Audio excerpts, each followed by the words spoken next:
So welcome sa channel ko. Ito nga pala yung settings ko sa Requiem gamit tong Legion Go Gen 1. So ayan, naka-on yung motion blur,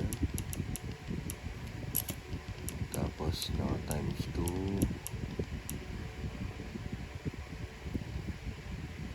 naka-low yung mesh, on yung reflection, high surface, lens,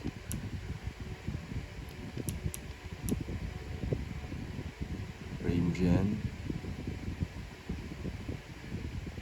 AMD FSR3, particle on, volumetric low,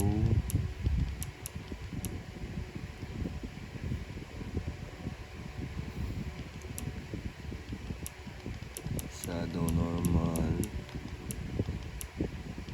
lens normal, standard yung effects.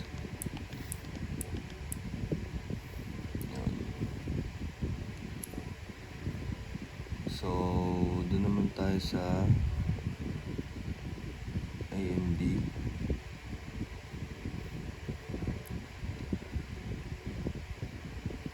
So ito yung settings ko sa AMD. Fluid motion frame 2.1 naka-on.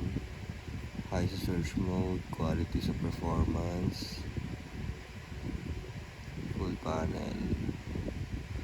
Dito sa scaling mode, sharpness 80%, image sharpening, anti-lag.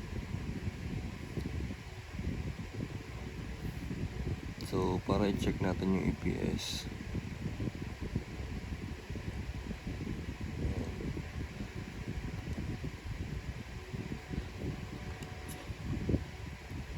so sa settings na yon, pumapalo tayo ng 100.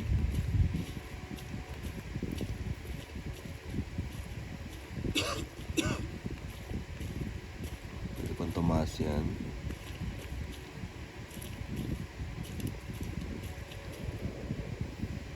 Look, there's a door over there. Crane's blocking it though. Mababa rin tayo ng 100.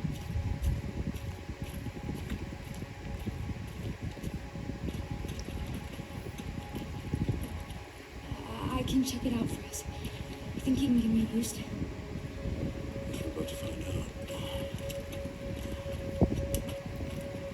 So not bad na siya kahit naka-normal yung texture natin.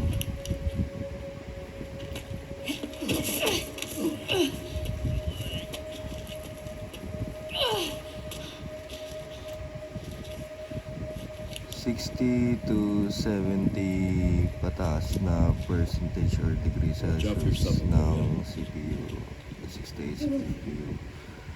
It's peak pa rin ng normal yan. Kasi yung bumaba yan, much better. Naka-aircon kayo pag naglalaro, malamig, so mas malaking tulong yan. Pero usually it's a normal peak talaga. Once I go down, there's no getting back up. Ayan, papalo tayo ng 116, 113.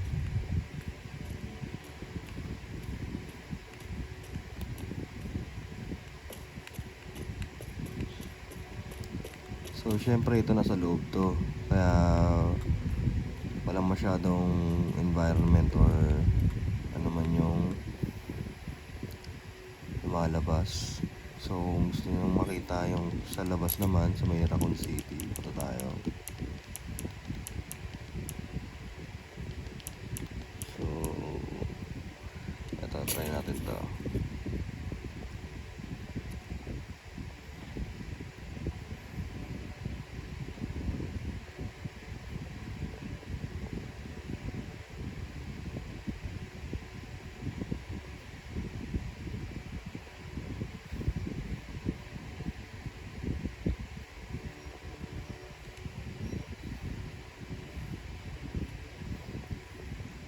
So maraming sasabi dito banda sa ano na to, sa area na to, sa Raccoon City. Medyo mataas yung ano,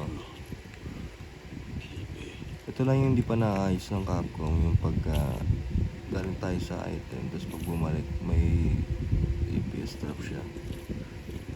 Pero overall naman ito nasa 100 pa din siya kahit nasa labas.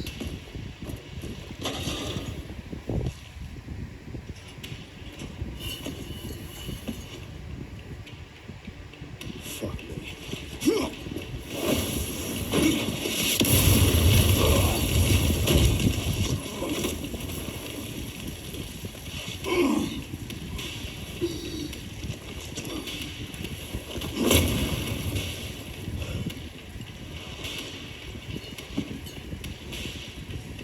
I couldn't save them.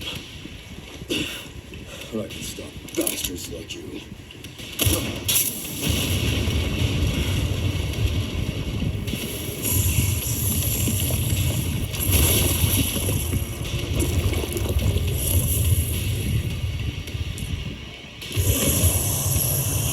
Let's go, Mr. X.